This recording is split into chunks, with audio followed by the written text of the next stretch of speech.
cute. Every time I see you, look the part. You look like so cool. So do you. No, not at all like you. But thank you for performing. You are such a talent. Thank you. Like, that means started so young. Your range is crazy. Your range is crazy. Your range is crazy. No, your range And wait, is crazy. and music, this has been a thing for you since you were little, right? How young were you when you first started? I mean, I don't know. I feel like I was singing before I was speaking. I don't know if that's the same. No, I was like everybody sang at church. I didn't know anything was special. Yeah.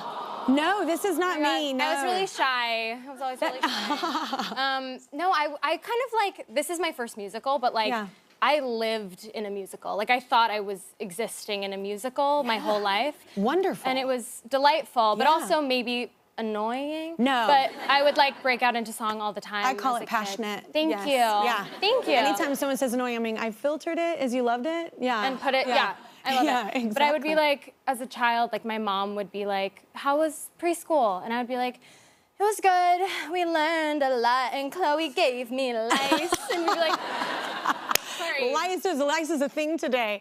But is it true you started so young that they wouldn't actually let you in the clubs y'all would be playing? Yeah, I started touring probably when I was like 17. Wow. And if anyone has tried to sneak into a club or never. Or if you've gone to a venue that's usually like 21 plus, they X your hands with that like aggressive Sharpie. So yeah, I used to have like perpetual X's on my hands from the age of like 17 to 20, and then I would sleep in a van. This has happened to me, and it's on your face. Yeah. It just stuck.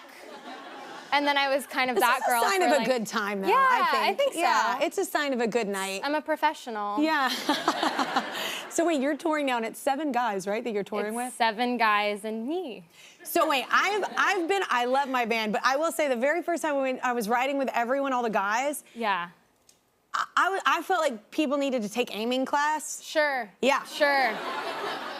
Because every time I'd go into the bathroom, I was like, what? And it's a bus. What so happened? You know what I'm saying? Like, what? Yeah. I was like, what happened? Like, I loved what you just did. You're welcome. That's only classy here at the Kelly Clarkson Show. You know, I know what you're talking about. It can be a little hard. Yeah. I will say that I think I'm more disgusting than any of them. That's not shocking. Girl restrooms are worse than boy restrooms. And I feel like if there's like a rogue sock anywhere, it's like always mine. I'll find like, I don't know, my toothbrush somewhere that it shouldn't be, and that's on me, not on them. Yeah. So I feel like I want to kind of, it's very progressive that I'm disgusting. Yeah. Thank you. I am so progressive.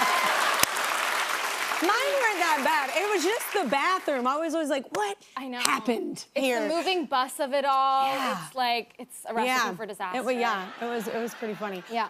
No, but you're in Just in Time now. So, and you're on Broadway, so tell us about it. You said this is your first show? It's my first musical. I was in a Broadway show when I was 12. It was a play, and it was very short-lived, unfortunately. It opened and closed very soon, but very quickly. And then this is my return to Broadway and my first musical, which is like a lifelong dream, and just so, I grew up in New York, so like being on Broadway is such a significant thing for me, and like to do it with Jonathan Groff and Alex Timber is the director, it's like a dream. Yeah, and you're playing Connie Frances. Yeah, which I love. That whole sound of that time, all those women, it was just such a really cool sound. I'm obsessed. Did you just dive in deep to study that? Yeah, I mean, I knew Connie Frances, I knew her music, but I wasn't as familiar with her life story, which I found so inspiring, and like, I don't know if you do this, but I, in my spare time, will like research female musicians like yourself, not to be weird, but Don't go down that rabbit hole. No,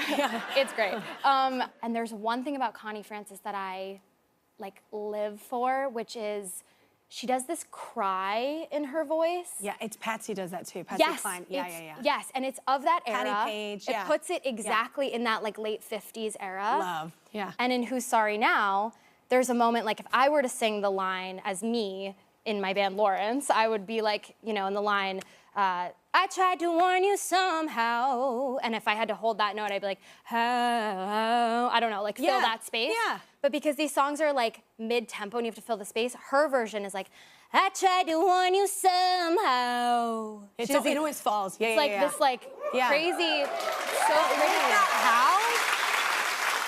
There's so much storytelling.